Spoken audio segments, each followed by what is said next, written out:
Yo, what's up, everybody? Welcome. It's an Overreaction Monday show here on Orange Bloods Live. I'm Jeff Ketchum. That is Anwar Richardson. We are brought to you by the amazing people, Richard and Shar at rogueshop.com. Use that promo code Orange Bloods. They are Texas's home for legal CBD, THC, and so much more. Get your pet taken care of. Get granny taken care of. Get yourself taken care of. Take care of us. Hit that thumbs up button, like, subscribe, all that stuff. Jump in to the Specs chat it up. Anwar, I'm fired up today. Yeah. This was just an easy one to me. I am stunned in the aftermath of Texas getting Derek Cooper and adding to its 2026 recruiting class. What a statement on about 10 levels yesterday represented. It's the most NFL thing I think we've seen in recruiting so far, which is, or Major League Baseball or something, right? It's like the Yankees miss out on, the Yankees almost never miss when there's a free agent. And they don't get their guy, and so they move on to the next guy.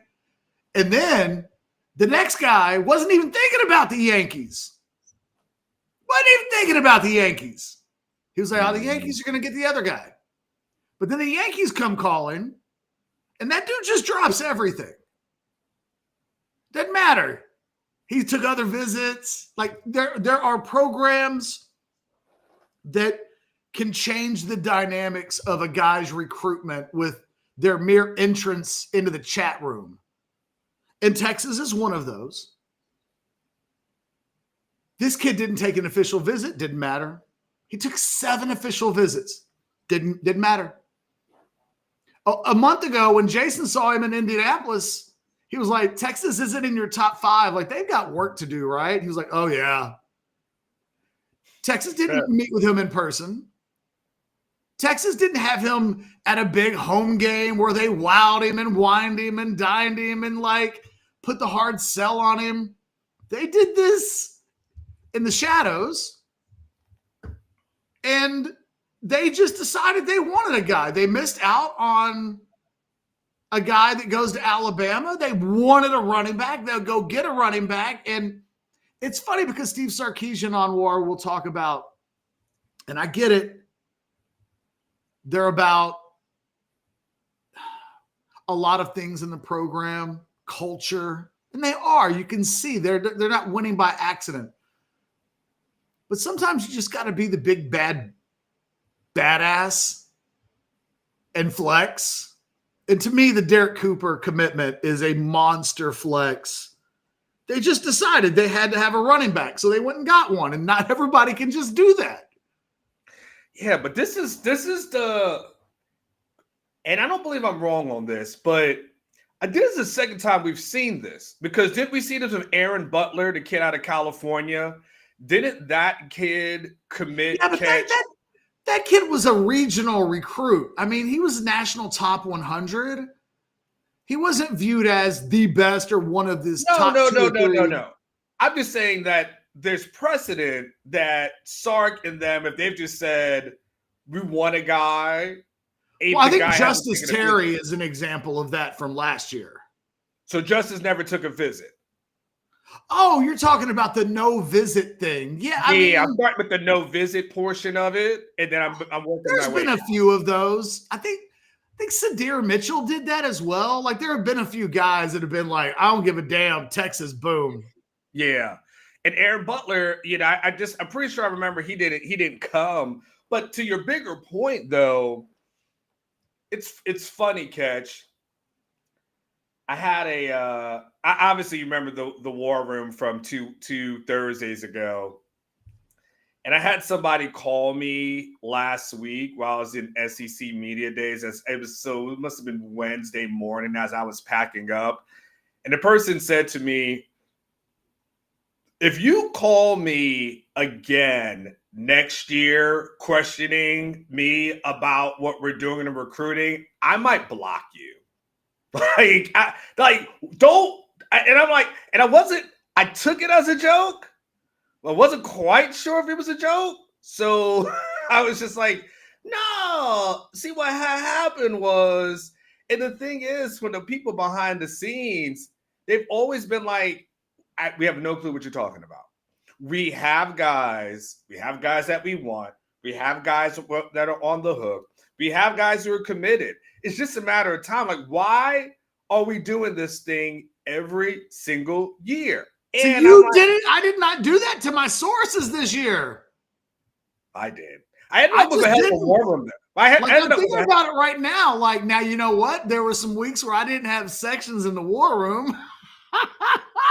That being said, I had a good war room that week though. As a result of it, I may be paying the price right now for it, but you see the fruits of it, man. You see that when it's all said and done, Sark and those guys, they have a plan, they have a formula, it works for them, and every time and I don't mean we, but there's a panic of, oh, you missed on a guy like Felix Ojo, oh my God, like what now what happens next? And it's like, oh, well, they just go ahead and get John Turntine and all these other people, and they're fine, right? And you have what happened over the weekend. Like, at the end of the day, Sark is just like, man, this is just what we do. Like, we just call that Sunday. We call that Monday. We call that Tuesday.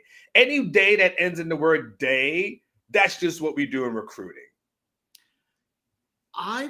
Look, there's another thing that's happening that I think is really interesting because it's happening in real time. Like, there may be discussions that they have on their Monday, if they're not on vacation, they do need to squeeze some of that in there, just like all of us do. As a matter of fact, I sent a source a message last night and was like, "Can I take a week off? Can that happen? Can you give us can you let us breathe a little bit?"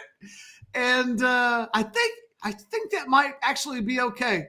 We'll see, but and I don't think, this is not me patting myself on the back, I swear, because I don't think Steve Sarkisian or Brandon Harris or anybody in that Texas front office is sitting around reading my articles, going to Sark and saying, "Sark, Jeff Ketchum just reinvented the wheel. Let me tell you about it." However, there are a couple of things happening at once. Sarkisian is really identifying in this recruiting class, because I think some hard decisions have had to be made about what's even going to be in this recruiting class. And you and I both know, man, if you could have 3 years ago, if you could have given Sark 40 kids to take out of the high school game, or 30 and 10 in the portal, he'd taken 40 from the high school ranks and not blinked. Like, that's where his instincts naturally have told him to shop. But what he's come to really love in the last couple of years, he loves those dudes that just show up and can play. He loves the Colin Simmonses. He loves the Ryan Wingos. He loves the Anthony Hills. He loves these super blue chip guys. And one of the things we've seen him do in this recruiting class is put a real preference on, I almost don't even care about everything else. I'm going to go get some war daddies. Because the other thing that they're realizing, and I had a long conversation with somebody about this last night, and I'll probably pull it out a little bit more and try to extrapolate what it all means.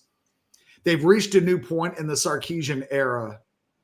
And while Sarkisian loves high school guys, they have realized behind the scenes, what the hell good does it do to recruit a national 250 guy if the guy's not going to play for 3 years?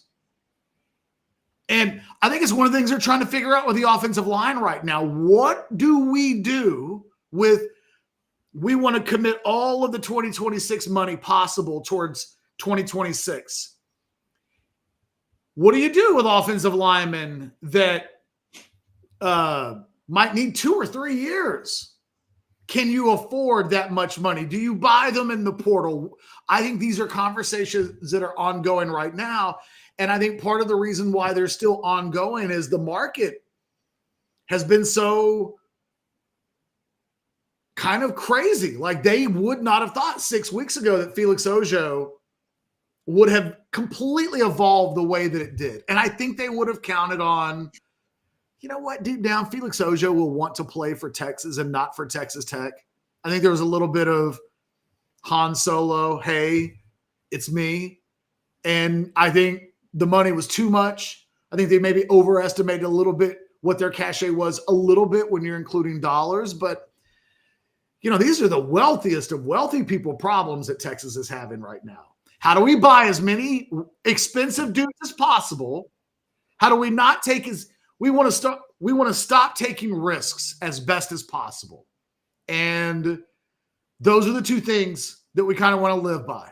And it's music to my ears. It is when you shop at that level that they do, it's very calculated and specific buying.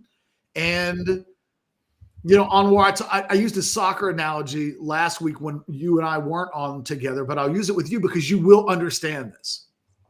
When you're Arsenal and you're so close, improving Arsenal is hard.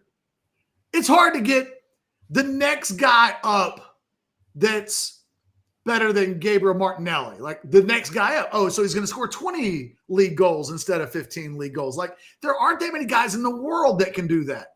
Texas is at a spot where they're kind of the Arsenal of college football. They're so close. They got so much young talent. They got the young and up and coach on the rise. Essentially, Sarkisian is Mikel Arteta, right? What is it that gets them over the top?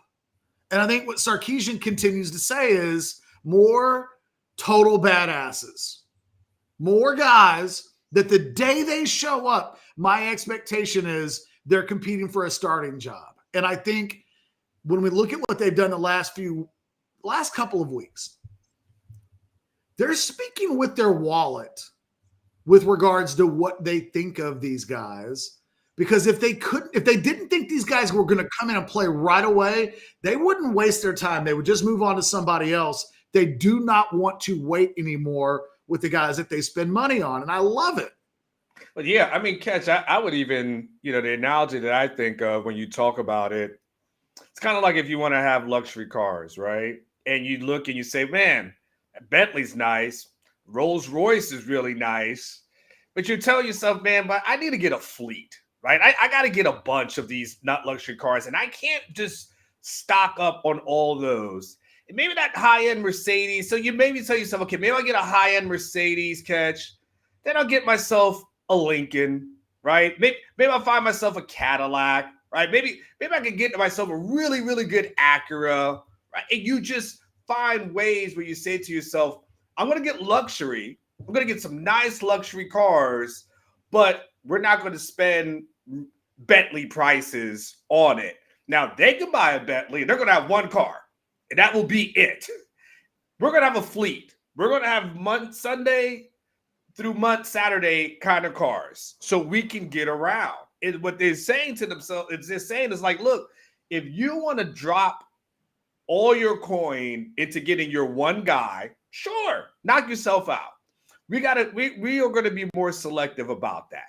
And we're going to get elite guys. They're going to get elite guys, but they're not spending on every single guy who has their hands out wanting $1.5 million, $2 million, $3 million a year. They're not spending like that. They're very selective on saying we're going to get the better deals. Because they've told me, I've told the people behind the scenes, they've said some of the NIL deals, the reportings of it are not 100% accurate. But of course, they don't clarify it by giving me what the accurate number is. So it's always that weird thing where you're like, well, that's not accurate. And it's like, well, what is it? Well, I can't tell you. Well, all right, I don't know what, I can't help you, right? But Texas is just saying, you know what, we are going to spend, we're going to get some elite guys for sure. But we're going to spend smart. We're going to be within our cap. And we will have a bunch of studs when it's all said and done. But we're not going to have, in the term that's been used to me, is dead money. We're just not going to have dead money where this guy's making $750 a mil a year and he's just sitting on the bench for 2 years. Like the only position that they're willing to even consider this and do it in is quarterback. It's the only one that they understand. All right, Diabella will come in, but Diabella won't play for a couple of years. But we understand that's how that needs to be for the QB. But everybody else, hey, if you can get it, go get it. But we will not set the market on you. Again, I think that's one of the conversations they're having with the offensive line right now is how do you even, because that is a position that so far other programs have been able to kind of take care of their own offensive linemen. You know, usually even some of the best offensive linemen, Pregnon from USC goes to Oregon, but it wasn't a deep market. So it's not like you can just money whip offensive linemen, but they definitely did not want to pay Felix Ojo prices. And quite frankly, I heard recently that they got an amazing kind of value on turn time, that kid wanted to go to Texas, and that played a big part in kind of how they got him. And then maybe that was a little bit different with Ojo, that those kids' levels of I just want to be a Longhorn was a little bit different. Well, and also maybe catch this on that one, and again, not to pick on the kid by the stretch of the imagination, you get it how you get it. They're still trying to wait. They were still waiting on a payoff on Brandon Baker. So yeah. if you start talking about paying Felix Ojo double potentially of what you're paying Brandon Baker, and you're still waiting for that payoff, you can say to yourself, I don't know if we're going to do what spend that kind of money. I just wanted to add in what you were talking about. And I think they got, from what I know, turn time came in at a level significantly less than Baker. And you'll remember Baker came to Texas vocalizing that he would choose the school that paid him the most NIL money. So Texas did not get a discount of any variety on Brandon Baker. And like that came at a time when Texas was still like, hey, we'll do whatever. There was still very much we're not going to lose guys because of money when Brandon Baker kind of rolled around. So they paid what it took to get Brandon Baker. And I think they've learned, I think, you win some and you lose some. And look, trust me, my 2021 set of NIL player, I learned the hard. I was very much Apollo Creed in Rocky IV when he's at the press conference and he's suggesting that it's Ivan Drago that needs to learn a lesson the hard way. That was Apollo that learned that lesson, sadly. Rest in peace, boxing god. Sometimes you make bad deals. Sometimes you do things financially and it's like, oh, crap. And I think they probably look at the Brandon Baker deal a little bit and they go, you know what, if we could do that one all over again, maybe we would rethink how we approach that. Maybe we wouldn't have done that. Maybe we would have used that money differently. I don't know. Like maybe they would do exactly the same thing again. But I think you learn lessons. And I think you're exactly right. I do want to ask you a thing about, because I do think when by it the comes way, to and you were able to get more of a payoff for Trevor Goosby at a fraction of the cost, who was growing and developing and looks like a future first round pick. Yeah. The thing that I would say about Goosby, though, and this is where Texas needs to be careful. He's a once-in-a-generation statistical anomaly. I'm giving Flood, I'm giving Goosby, I'm giving everybody involved an attaboy on that because the level of attaboys warranted in that situation are at extremely high levels. It's not just that Trevor Goosby hit, it's that Trevor Goosby's acceleration occurred so quickly you almost can't wrap your head around freshman year to redshirt freshman year, the transformation that took place. It's as if everything that we said, well, this guy could do this in 3 or 4 years, and if it all comes together, this is what it could look like. And instead of 48 months, he did it in 12. That doesn't happen. Rarely. What I would be saying is careful, Texas. Don't think that the next Trevor Goosby could materialize and develop and play out just like this one is, because I'm telling you, I looked at a generation's worth of statistical data. And Trevor Goosby's a one of a kind. And the thing is, I didn't think that was the case. I thought there were lots of Trevor Goosbys. For all my entire career, I've been rating players like Trevor Goosby super high. Alfio Randall VC comes into our chat. He may be one of the first guys that I ever did this with. Alfio comes into the chat all the time. First 5-star tackle, Houston Yates, big, long, basketball, athletic. You could just close your eyes and think that guy's a left tackle in the NFL.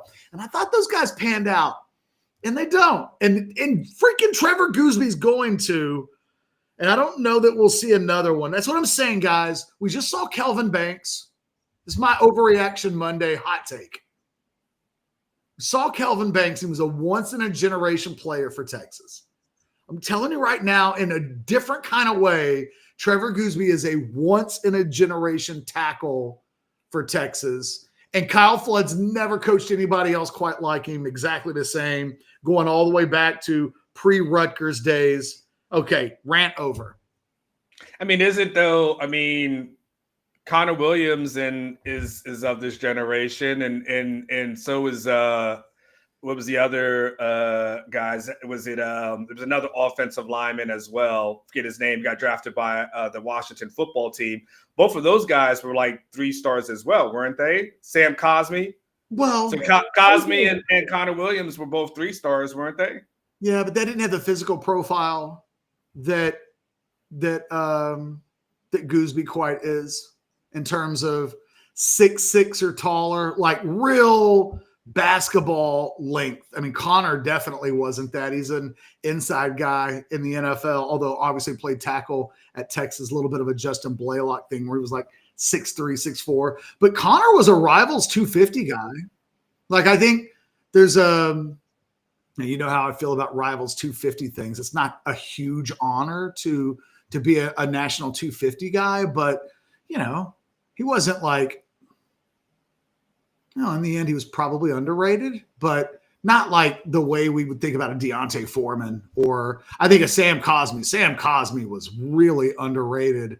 I guess the thing that would make Cosmi slightly different than Ojo is that Ojo's profile is just different. There's never been a guy ranked as a national top 100, 200 guy from the state of Texas with the only guy would be Luke Jokel. And nobody really thought of Luke Jokel as a basketball type. He wasn't thought of as like a prospect that needed to develop. He was just a badass football player. He's the only guy though in a generation that has the height, physical rankings profile that Ojo brings to the table, or Goosby for that matter. Goosby and Ojo, it's kind of one of the things about Ojo, Anwar, that I'm like, is someone was like, well, how big of a loss was Ojo? And I thought in doing the homework a few weeks ago, I would look it up and be like, oh, it was really valuable. And what I found out was, holy crap, what Trevor Goosby has done and is doing is historically, you may have been on vacation. I need to send you the Trevor Goosby section. It'll rock your world. You will not want to spend $900,000 on Felix Ojo after I send you the data that I came up with a couple of weeks ago when you were on vacay. Okay. Well, then when was I on vacation? I've only been on. I've only missed like 2 weeks this year. I don't know. I haven't been. I missed the week. I just remember I wrote it after the weekend of the Ojo commitment.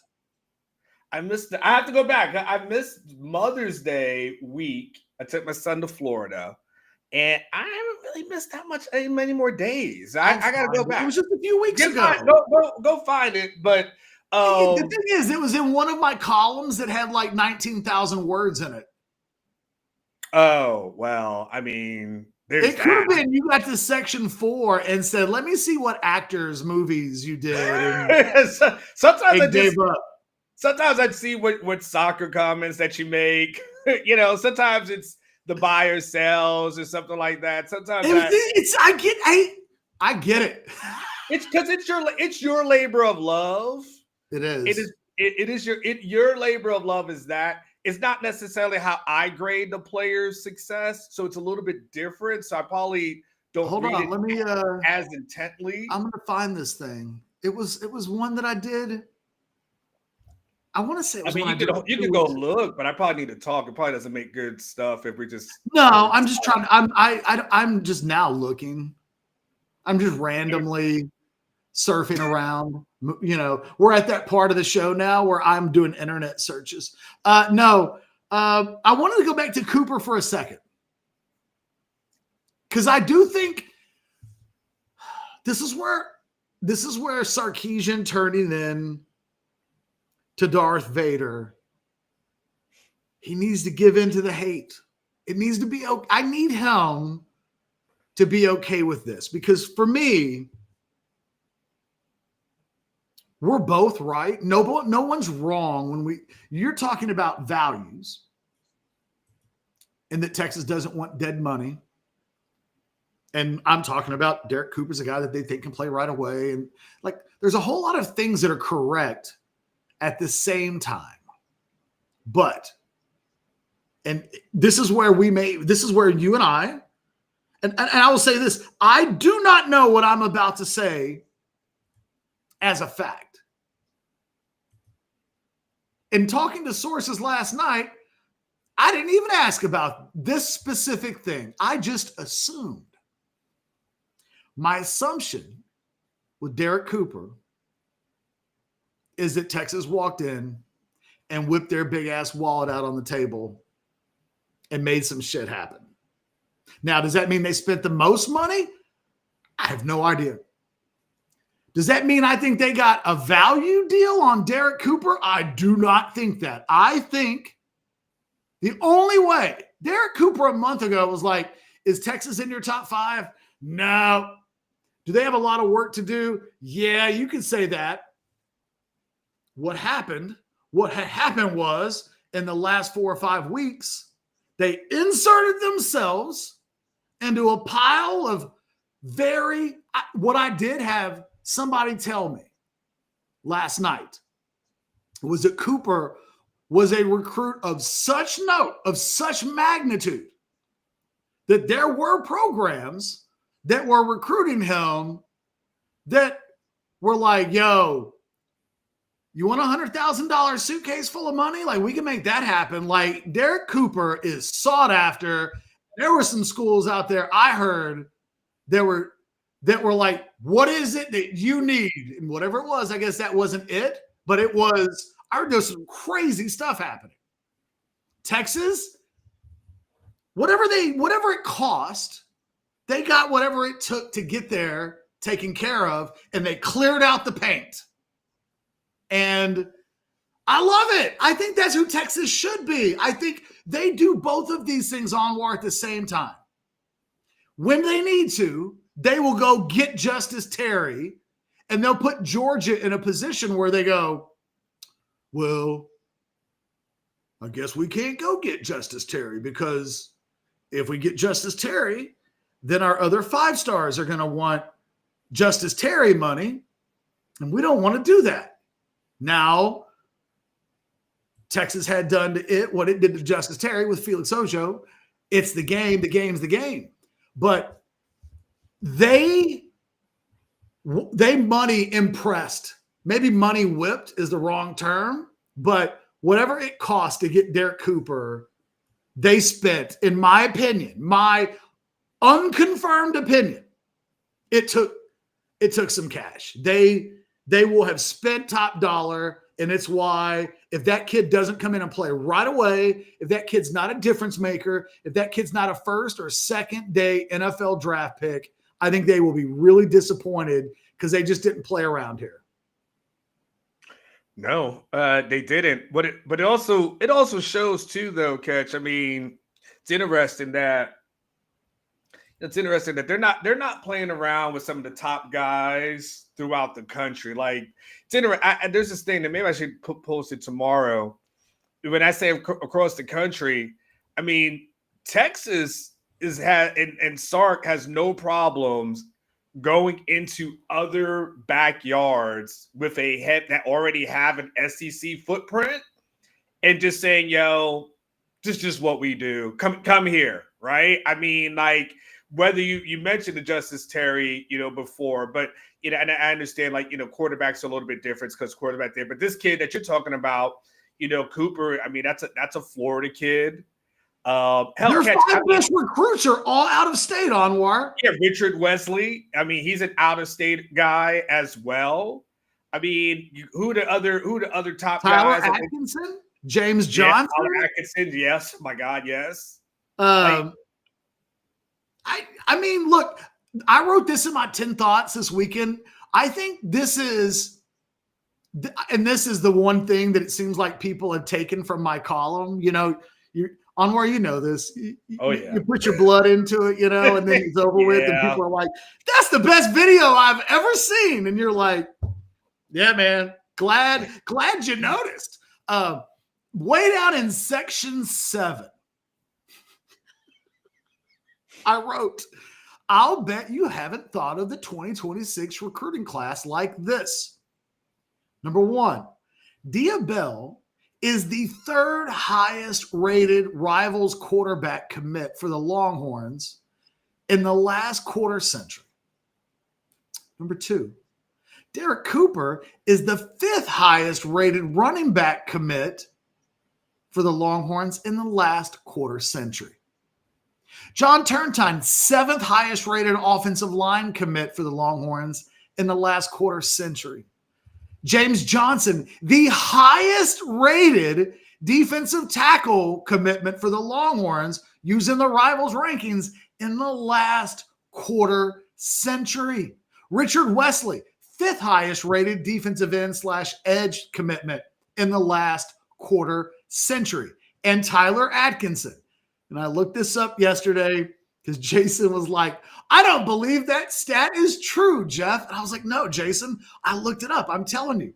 Tyler Atkinson, the 6th highest rated linebacker using Rivals rankings in the last 25 years. They've taken generational players in 6 different spots.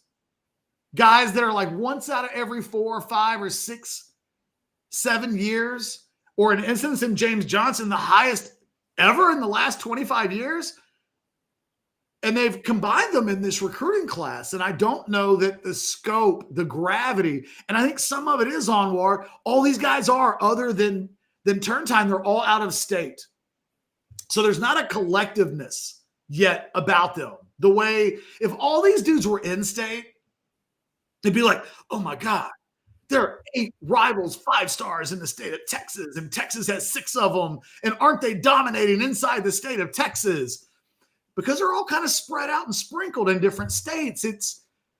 I think, again, I wrote it like that. And there were people who read my column who were like, "Oh my God, I hadn't realized what it is that they've done over the course of the last few weeks." And I'm like, "Yep, that's what they've done."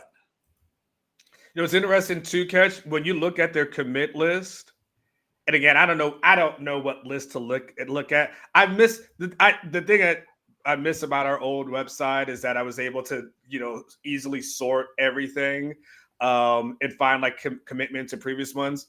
As I look up a commit list that's current, Catch, it seems like once you get past, in the state of Texas, once you get past Jermaine Bishop and John Turntine, everybody else is basically like 3 stars out of the state of Texas. Yeah, I'm talking about the in-state guys, yeah. Yeah, the in-state guys, everybody else outside of those 2, you have to correct me, I don't know which one you're looking at. They all seem to be about 3-star guys. And all the other top, outside of those 2, and all the other top guys that they have in the class are out-of-state guys that they're basically looking like it's saying like, all right, we're just going to go in here to Florida, Georgia, Louisiana. We're going to pluck out these elite guys.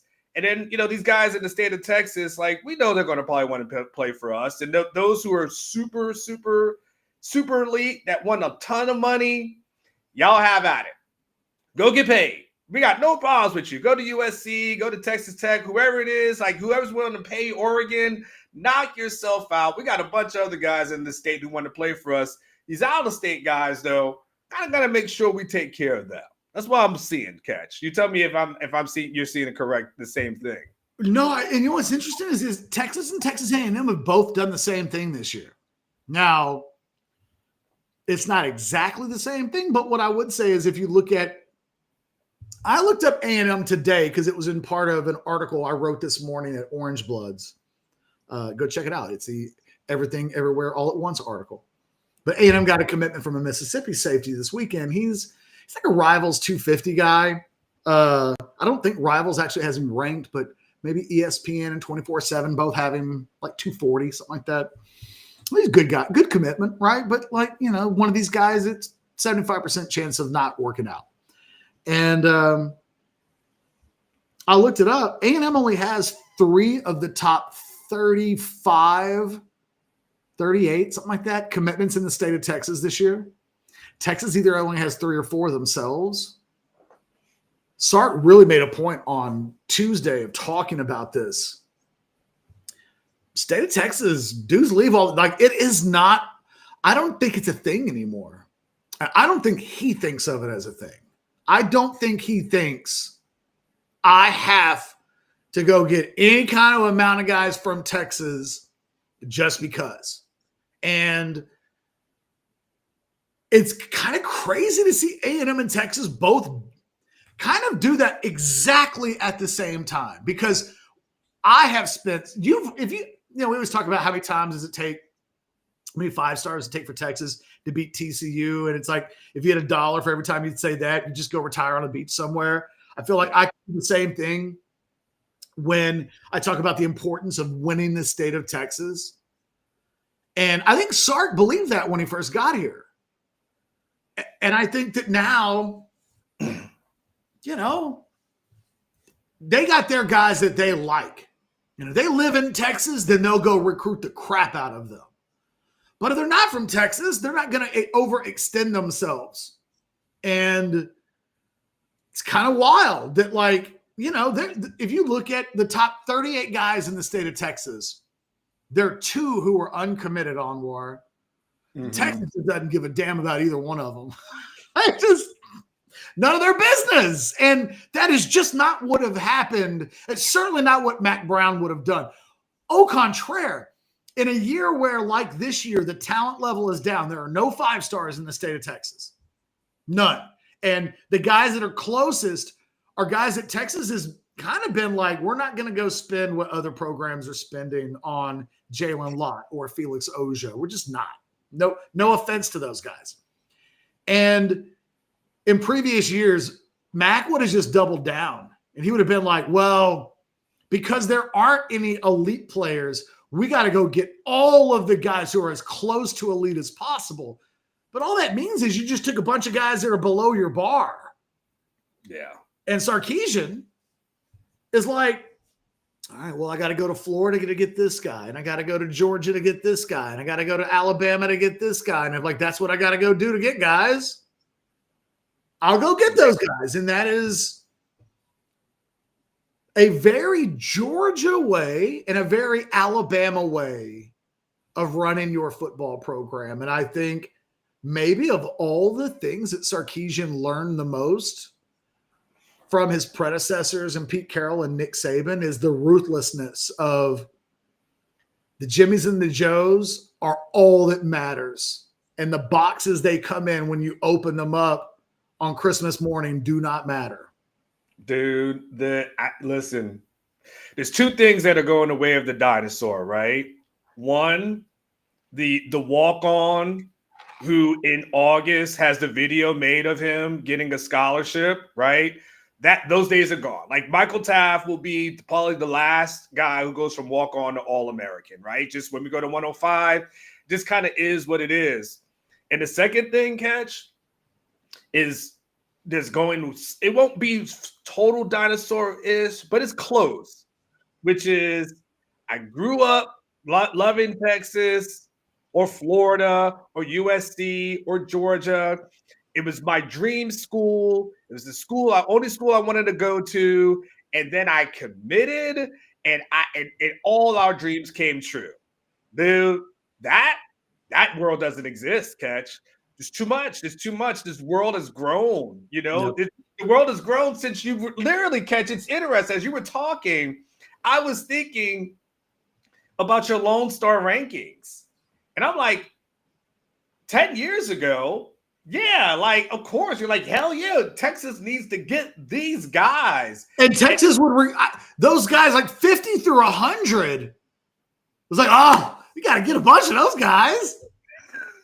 Now it's like, oh, Catch put out his rankings. Let's see who's going to come into Texas and take those guys, because Texas is more focused on the big picture, right? Which is, it goes back to Cooper, right? We're in a different era where he didn't grow up a Texas fan. He's taking all these visits, but he's like, hey, I'm going to go to this school. Like, it is what it is. Guys taking unofficial visits all the time. Like, the world is so much bigger. There's more direct flights that you can get to certain places nowadays. So it's easy to get from Louisiana here, or Florida to here, or California to here, like within a 2-hour time span. Like, the world is bigger. So it's interesting now that he will always have to say, Catch, he will always have to say, to save face, that recruiting the state of Texas is important. He has to say that. He 100% has to say that.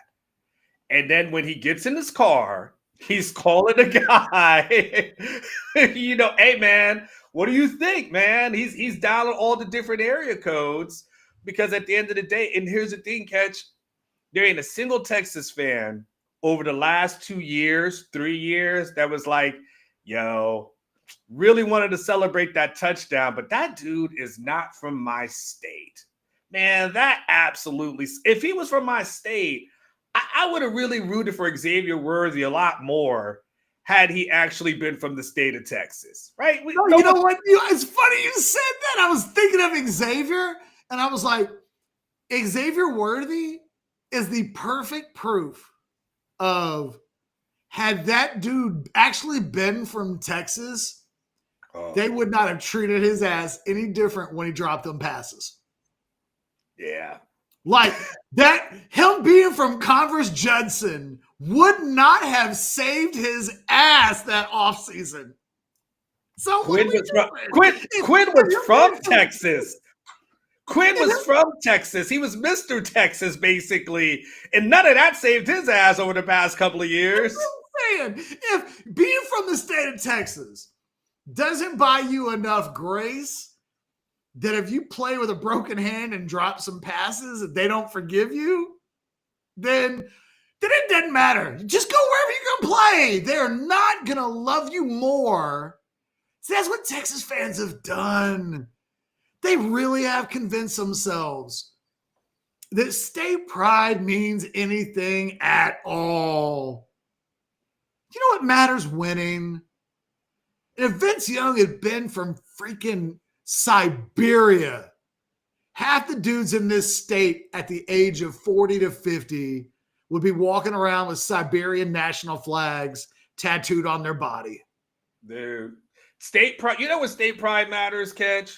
Where we're talking about HEB versus Publix. Like, yeah, state pride, because HEB is a kick-ass grocery store. You want to talk about? They're good, though. If they were scrubs, we would be like, bring on something else. No, like, it matters with Buc-ee's versus Quick Trip. You know what I'm saying? Like, there's some state pride in that. Like, it matters with a bunch of other things. It don't really matter when it comes to the football team. You just want your football team to win. That's it. No, you literally don't care. And we were like, hey, man, is there anybody, Catch, state pride? Anybody's going to look at Arch this year and be like, yo, I ain't rooting for that guy. He's from Louisiana. Not one person has said this team would be better and more fun if in-state Trey Owens was the starting quarterback instead of Arch. Said no one ever. I'm just saying, guys, the next time Felix Ojo commits to Texas Tech, and you're like, or I guess I should pick the guy that goes to Ohio State, don't get all in your feelings, because He didn't have state pride. Come on. Jay Lee for $10 in the super chat. For a while, it felt like we needed to judge this class by several top guys and not where they ended up in the rankings. But now it feels like we can easily still add another 2 to 4 super blue chips and end up top 3. Thoughts? Jay, I'm curious to hear what Anwar's thoughts on this. I asked around last night. I get the sense that like Texas is going to take a deep breath a little bit. I think that they would like to add a couple of offensive linemen. What they do there, though, I think is complicated for reasons that we've outlined. They do not want to wait, but they can't just get guys for free. I think the market needs to settle a little bit. There's a lot of things happening there that I do expect, based on what I was told last night, I think they will probably sign at least one more offensive lineman at a minimum. I think we can look at tackle and know that they haven't filled that Felix Ojo hole. So we'll see what happens. They probably like to take another linebacker. You know, they're going to keep recruiting guys. I think they're going to want guys. I think the desperation is over. I think Derek Cooper was the end of their desperation. Could they bring in more super blue chips? Yes. Offensive linemen? Yes. But I think where Anwar and our sources will absolutely connect and jive now in unison is that Texas will look for good values now. They have got guys at every position. I am not talking to a source who's like, oh God, we got to go out and get an edge. That anxiety does not exist. So if there's a guy that wants to come to Texas and they can get a good talent times cost piece of the puzzle together, boom, they're in business. But if there's a dude out there that's just looking for $1 million, I think we may be beyond the point from an anxiety standpoint of need position.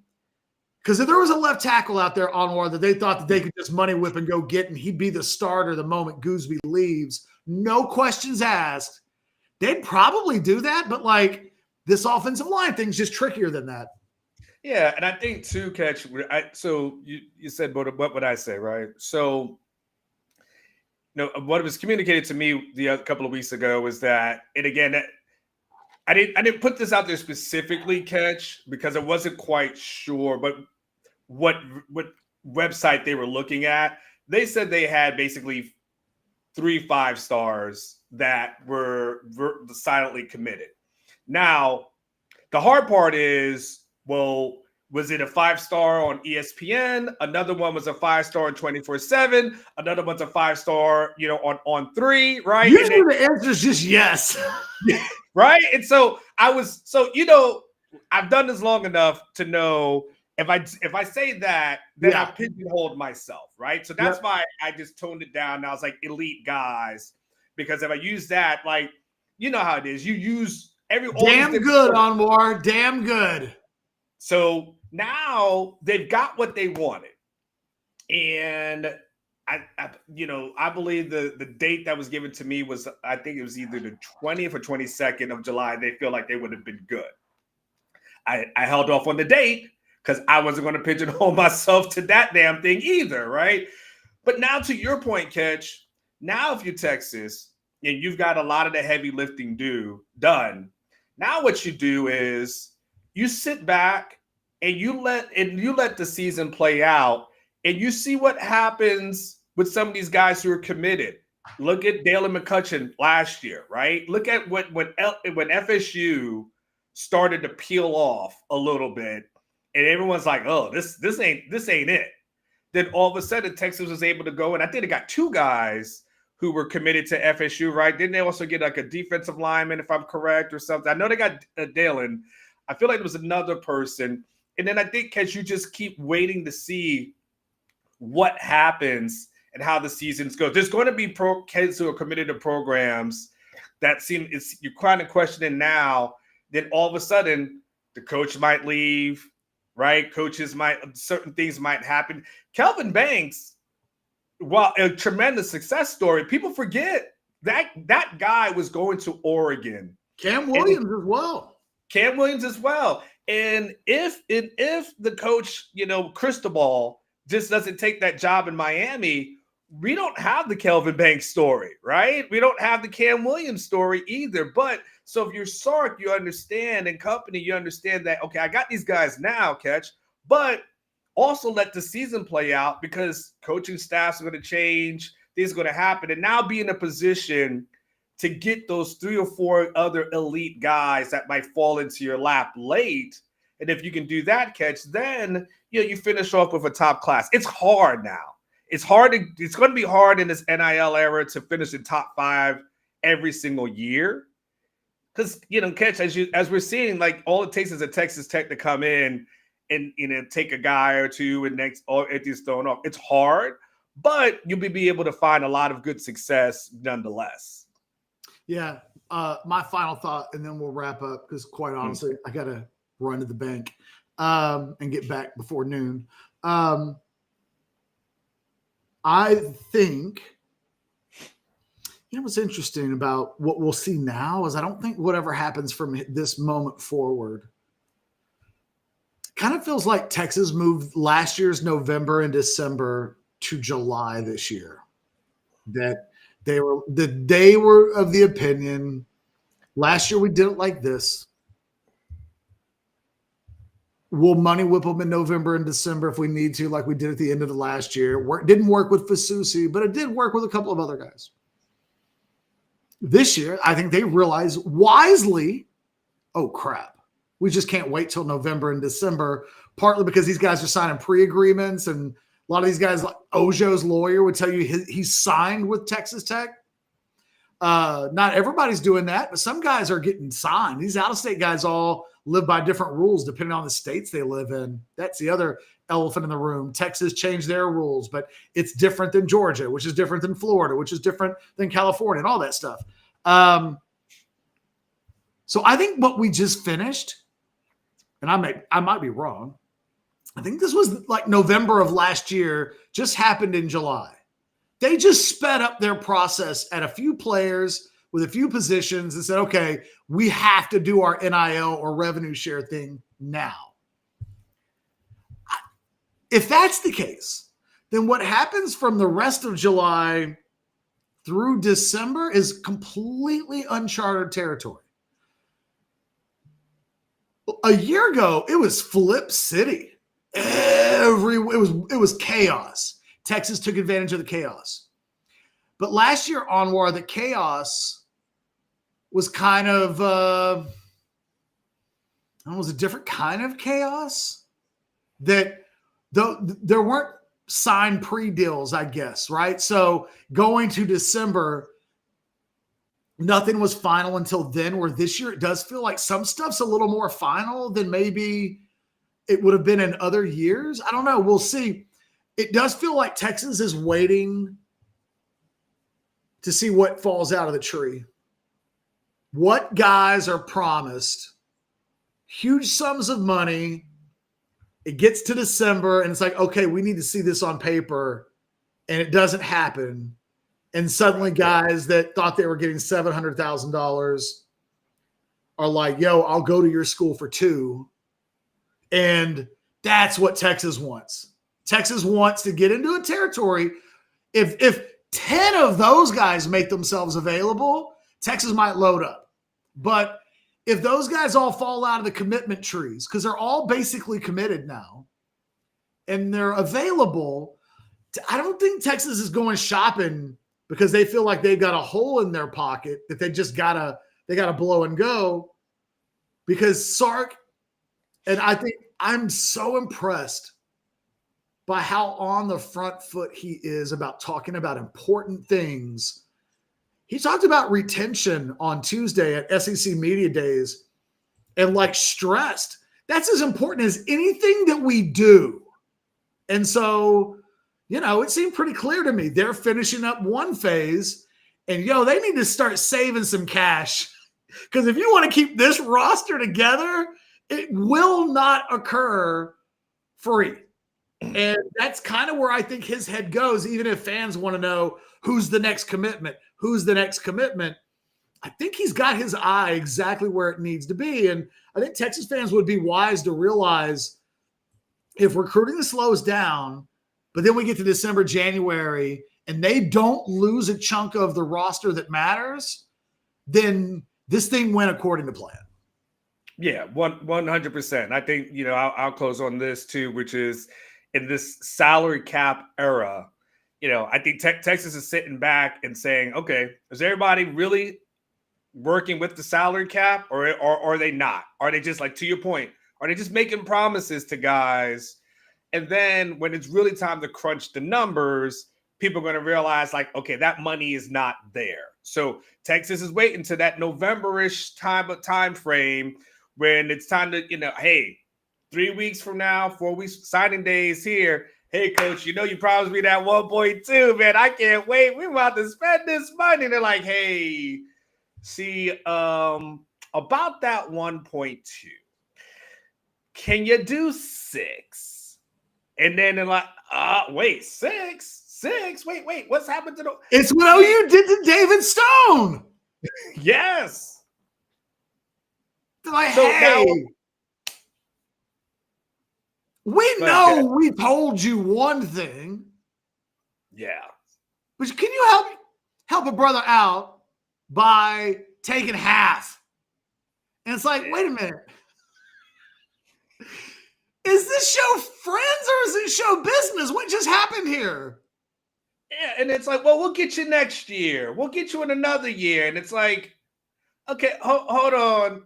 Let's go make some phone calls and let's see what's out there. And then, like, they offer you 6. Well, how about this? We'll give you $750 right now. You ready to go? And that's what Texas is waiting on. I think Texas thinks their offensive linemen may fall into the category of let's just sit back and wait. And once the wake calms, yes, it might not cost $1 million or $750 or $500,000 to get guys that we're really comfortable with at the prices that we're comfortable with, so that if they do take 2 or 3 years, we're not over here 6 months in going, oh man, what were we thinking? What were we thinking, Anwar? No. They don't want to do that. And so, like, it takes... And the second part, and this is another part of the show, we'd have to do this another week, and just throw this at the end. The second part, too, of it is they're also focused on the retention standpoint, knowing that they're going to return a lot of guys from the 2025 team on 2026 team. So the other thing is, Catch, they don't want to invest all this money into these freshmen who may or may not have an impact, where in 2026, you're expecting Arch to be back. DeAndre Moore is a possibility that he can be back. You're expecting Colin Simmons back, like Ryan Wingo will be back. Like, all these guys are going to be looking to get paid if they ball out this year. You got to have money available for those guys. You can't have it locked up in a bunch of freshmen who aren't even contributing right now. That part too. Will concede an expensive freshman if it means they can keep a cost productive junior every day of the week. Like, that's no contest. If it's, hey, DeAndre Moore wants to come back for another year, but there's a receiver out in California that wants to come play for us. No, bye. No, stay in California. Yeah. We'll deal with that next year. The cool thing about when you're rich, it's think like about all the guys. Think about all the guys they're going to have to pay. If Arch comes back, and we're expecting him to come back unless something, crazy happens, lightning in a bottle, they've got to pay Arch. They've got to pay Colin Simmons. They've got to pay Ryan Wingo, right? You go down the list. You have the scholarship board. We're just thinking of the guys. You only got 13 seniors on, War. That's it, 13. We don't. Trevor Goosby, maybe he may not be ready to go out. You're going to have to pay him, right? You can just keep going down the list of guys who you're going to have to pay money to. You can't be worried about some kid from Mississippi or some shit like that that's once 1.5. You're like, dude, I got the guys in my locker room who are contributing right now who are going to be bona fide stud. We got to pay them. Yeah. Your ass, if you can get it. Go get it. Go get your money. But we got a championship roster right now. we can't be giving you money like that. Y'all crazy. Guys, promo code OrangeBloods. Go to rogueshop.com. Get your legal CBD, THC, and so much more. It is our home away from home. I love their logo. I love their company. I love their customer service. I love their product. I love the people. You need to as well. Give them a shot.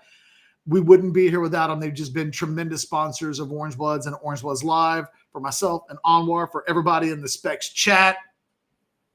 Barbs10, email me. I saw one super chat earlier. If we missed some, just email me. I haven't missed any, but Barbs, if for some reason you put a super chat in and it didn't work, Catch will be back at noon. We'll honor it then. Yeah. So just let us know. So looks like Barb is saying that it wouldn't just let us take their money, which is better than it let us take the money and then didn't submit it. So, but if anybody got screwed, hey, email me, gkcatch@gmail.com. We'll get you taken care of. We'll never leave you hanging out to dry.